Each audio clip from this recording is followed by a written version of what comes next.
Experience Karen Hunter in a completely different way. Karen Hunter is awesome. The podcast. If you like me on SiriusXM Urban View Channel 126, you're gonna love me. And Karen Hunter is awesome. Hey, this is Karen Hunter, host of the Karen Hunter Show on SiriusXM's Urban View. Karen Hunter is awesome is an actual podcast to bring heat and energy and knowledge and power. A 1-2 punch that I don't think you get anyplace else. Tell the truth. Check out the podcast wherever you get your podcast. You will not be disappointed. I hear people calling up all the time talking about the Democratic Party and the Republican Party and the Democrat. And I personally don't believe we're in a political era. This is not political. None of this is political. However, these parties do move, our country. So I believe we should be more sophisticated in how we engage and how we create. So when you wrote this op-ed, the Cold War, walk us through what it looks like and then walk us through how we win it. Yeah. So I think one of the things I think is important in making an analysis about the relationship between Black people and the Democratic Party is getting a sense of who does the party sees as its base, and then how does that influence the kind of policies that they put primary as a part of the platform. And one of the things that I think has been evident to me over the past few election cycles is that the Democratic Party seems to be pursuing your more affluent, middle class, multicultural, suburban electorate, mostly white, but, multicultural. And that base, there are particular kinds of policies that would likely freak that base out. And that trades off with what is, in many respects, for the past 50 years or so or longer, in terms of the Democratic base in the 60s, when it becomes the party from which Black folks primarily are present with. When you think about a strategy of going deeper amongst a Black electorate, particularly among those who don't participate, because they feel like when they look around and see what's happening locally, they don't feel like anyone's delivering for them. So I referenced in the op-ed something I wrote in 2022, when Westmore won the nomination for the Democratic gubernatorial race here in Maryland. And one of the things I said was that what will be an important signal is what direction will the party go? Will it go in the direction where the national party is going, where they're willing to sacrifice and not give resources to building Black electoral infrastructure? Because that's where the Democratic Party could win against the Republican Party. Right. Or right. Will it continue to pursue a more moderate, conservative electorate where the kind of and so what happens is that policies that should be easy. And this has been, I've been doing legislative work, here in the state of Maryland, which is a, Democratic Party stronghold for about 13 years at this point. There are things that should be easy to pass. It should be easy to pass a bill that allows for a person who was not convicted of a crime, charged but not convicted. It should be easy to have those things expunged, right? It should be easy, a bill that we're currently helping to support that would, after 20 years, allow a judge to look at a person's case and determine the veracity of that case to adjust their sentence. Like, that should be easy, right? We even have a bill, reparations. That's just a study bill, a statewide study commission in the state of Maryland. That should be easy, right? But that's something that we're facing hurdles.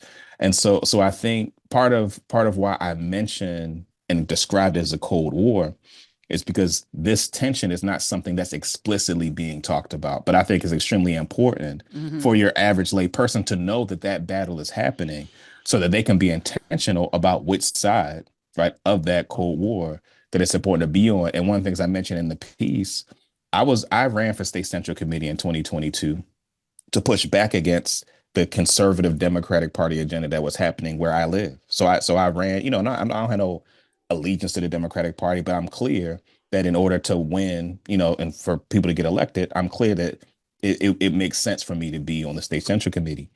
And I was put off the committee, and the discussion about me being put off the committee was about my views. Now, what they said, it was about attendance. I missed 3 straight meetings in May in 2023, but this was 3 years ago, right?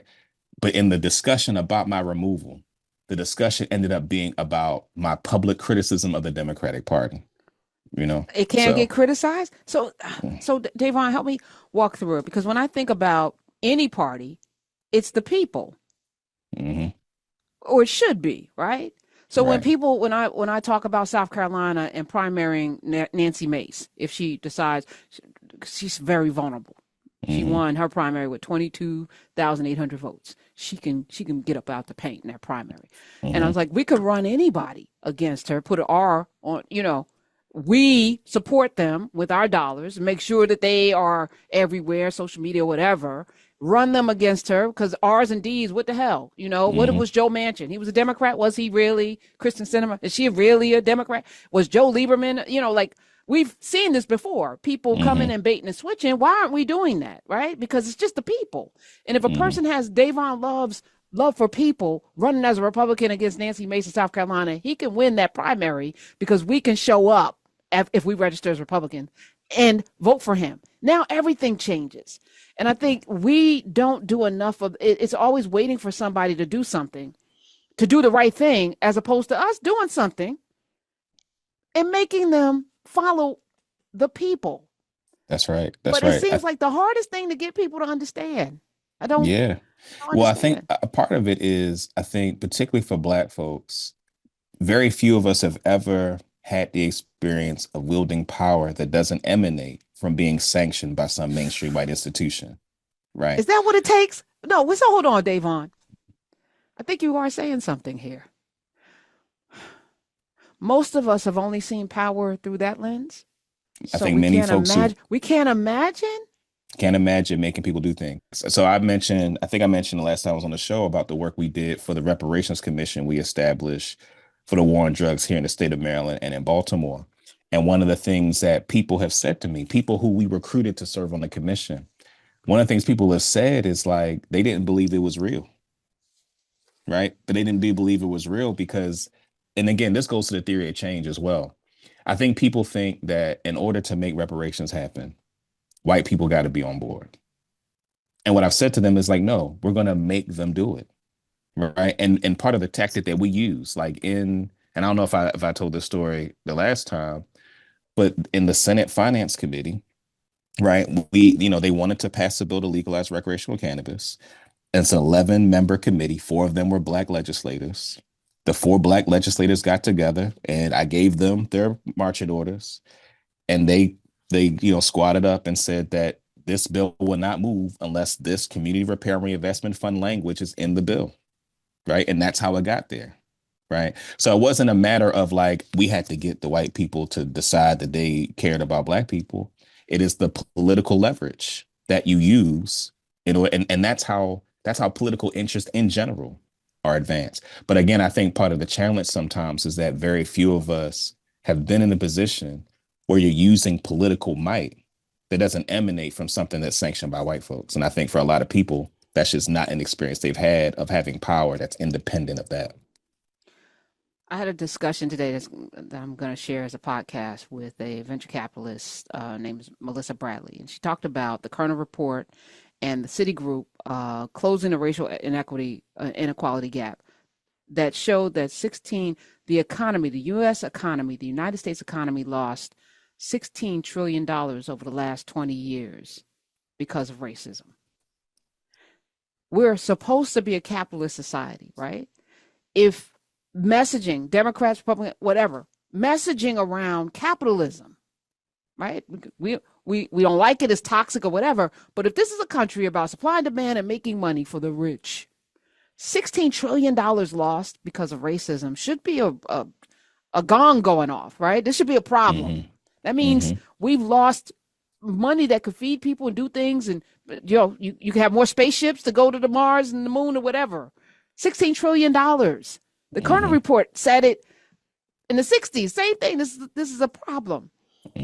So you're right. We don't need, and I think the average white person that identifies with being white is not necessarily racist, but they're being fed these narratives that make them fearful about not having enough because of these people, when the truth is you don't have enough because of racism.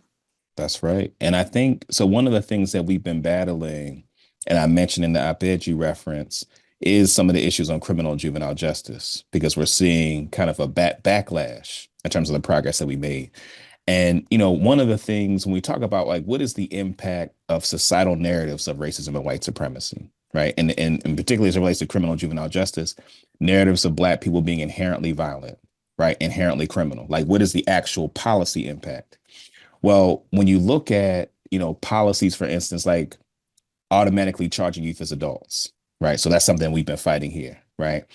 And the notion is that, and I'm sure you know this better than me, when you hear a local news story of a young person in a school with a gun, the societal conditioning, it causes many people to think, oh, this is a violent kid that needs to be removed from. When in reality, the majority of those cases are things like a kid was being bullied. They figured they needed for self-defense, right? They live in that neighborhood where they know other people got it, right? So these aren't bad kids that are prone to violence in many respects, right? The kids who are the problem are in the minority.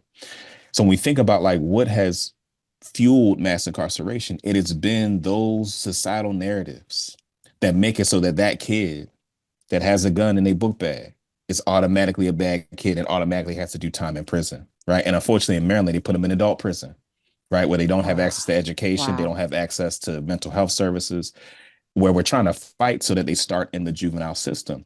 The only reason, and so going back to this piece around like the societal conditioning, how it impacts white folks, because a part of what happens is that prosecutors, the currency that they traffic in, is societal notions of anti-blackness and inherent criminality, where what they will say is, if we don't, or if we aren't harsher on these kids, then they're going to rob you, right? And you're going to be less safe.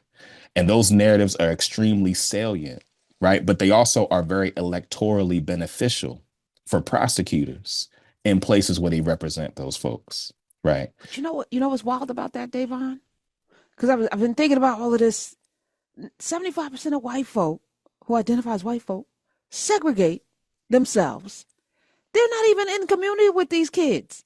That's right. You will never run into these children, these young people. You will never be the crime and the violence that will happen to you will happen at the hands of people who look like you. That's right. That's a fact. But we have created the boogeyman. And to me, this is why I'm so zero tolerant with language, because it's the narrative, it's the storytelling around us, whether it's the welfare queen, whether it's Willie Horton, and even before that, Birth of a Nation with the lascivious black men who wants to rape. Black men, they're over-sexualized. Look at their big penises. They just want to rape. Which the pathology of that is there's some real sickness in that narrative that's really underscoring something else going on. But that we've allowed it to ride in our advertising. The coolest monkey in the room, and we may be outraged for a minute, but we ain't put them people out of business. We didn't do to them what we did to Target, right? Why? Why is that still in business? Why is the one that put the little, Sambo lips on a hat still in business? Why is that company? Why are you still rocking them? Like the zero tolerances start with us around how we're presented, because we live with these babies. We know what the factors are, and in many ways, we've been put into this powder keg on purpose. That's right. Robert Moses, being an architect of New York, has, one of the biggest racists, put these projects together as experiments to see how they can make black people go crazy. That's right. So we got to fight it.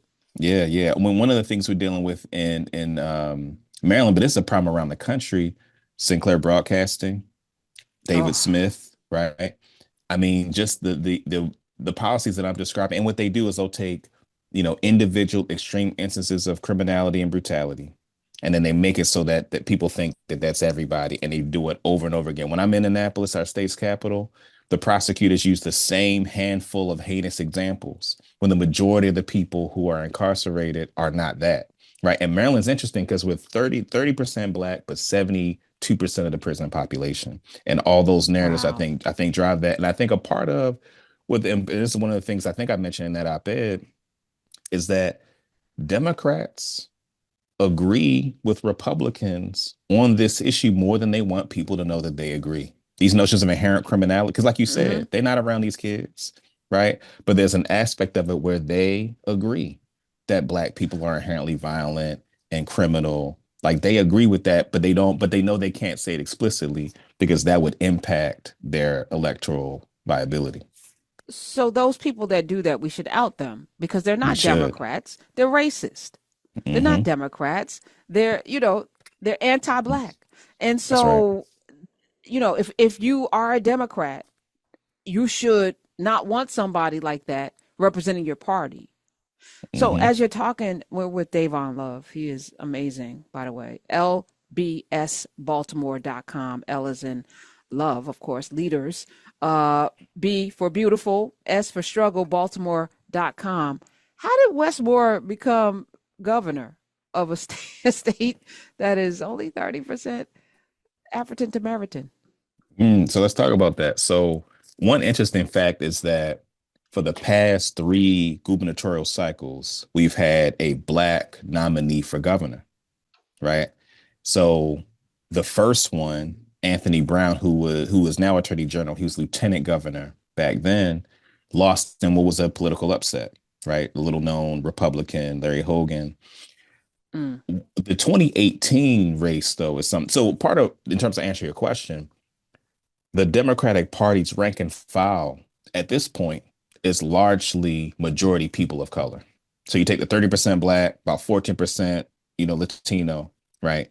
And then you separate out like the Republicans. So you're talking about a rank and file that's probably majority people of color, which is why you have three straight Black nominees from the Democratic Party, though it took them three tries to actually get a governor. And the 2018 race, I think, is pretty instructive because the 2018 nominee was Ben Jealous, right? Now, there are lots of things to say or critique in terms of Ben Jealous. What I know is that his platform was a platform that was more progressive Yeah. than the Democratic Party core here in Maryland. And the Democratic Party, as I did, and I wrote about this at the time, they took a knee. Right. There was an aspect of the Democratic Party leadership that was very lukewarm, right, to Ben Jealous in 2018, because I believe that the policy platform was way more progressive, right, than they would like. Who are these people, Dayvon? So we're talking. So, for instance, the longest serving Senate president in the United States was Mike Miller. He passed away in 2019. He was well known for being a person that believes he controlled Black people. It's Prince George's County state senator. And so he was one of those core people at the time, was very lukewarm, in terms of his own nominee. So let me just understand. The state legislature, as I say, all politics is local. That's the idiom, right? All politics is local. So at the state level, you have people who are entrenched that determine that are the gatekeepers, right? So That's it's right. important that we show up for the state legislature. Right? That's right. Which we tend to not. We'll show up for the president. We may show up for the governor, but we don't do these other elections where the thing is actually set. The table is set for us, right? So so we don't primary these people. We don't call these people out, but they're the ones king making and queen making and not making. So this guy was sitting there going, nah, not a Ben Jealous. That's right. We actually met him during we did a voter registration drive, Urban View, in 2018, 10 for 2018. We were challenged. We went to campuses all over mostly HBCUs. We were on Morgan State's campus. Ben Jealous came and sat with us. And I thought that his platform was going to be amazing. Yeah. And I thought he was, I thought he could win. And he didn't. And now you're telling me why. Yeah. I think, and so there's that piece of it. In terms of the leadership of the Democratic Party in Maryland, which I think is reflective of Democratic Party leadership nationally. And I think the other piece, though, Wes Moore has, in terms of his platform for running, he had never been elected to public office before, right? And I think, being a person that, knows him, very charismatic, well-meaning, right? He's someone that I think is a really good person. But I think in terms of his platform, in terms of campaigning, it wasn't nearly as deep on policy, right, as like the previous nominee, right? His personality over policy. That's right. Very so Obama-esque. That's what you're saying. Very much so. Which is, is a fine campaign strategy, I guess, right? If that gets the outcome. But here's what I'll say is that one of the things that is happening here in Maryland from a policy perspective is that same Cold War that I mentioned in the op-ed is playing itself out as it relates to the kind of policies I'm talking about having him as governor. And what I mean by that is that, people know that there are folks that have presidential aspirations for him. So they're looking at nationally, like their thoughts are nationally what is best. So some of the criminal justice issues that I laid out earlier are the kinds of issues that I'm pretty sure he has advisors that are advising him to tack to the center, right? To tack to the middle. And people are feeling that, like people like myself and others that are engaged on these issues, like the auto charging bill that I mentioned.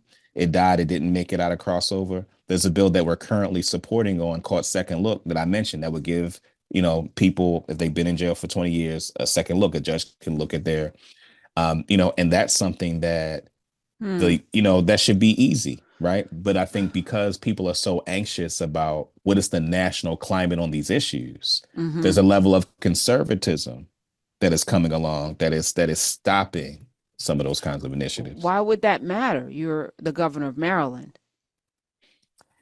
Again, I think there are folks who are advising him that are thinking about the national landscape.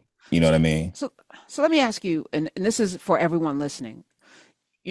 We can be enamored by and like people. Yesterday, and maybe I'm wrong, so I'm going to present it to you. We were talking, and I said it in passing. That Jasmine Crockett, that was an unforced error. It was unnecessary because now the focus is. And I got so many people I had people email me last night, y'all. You were wrong to criticize. No. This is they're representatives. That's right. And whether you feel good about that or not, we have things to get.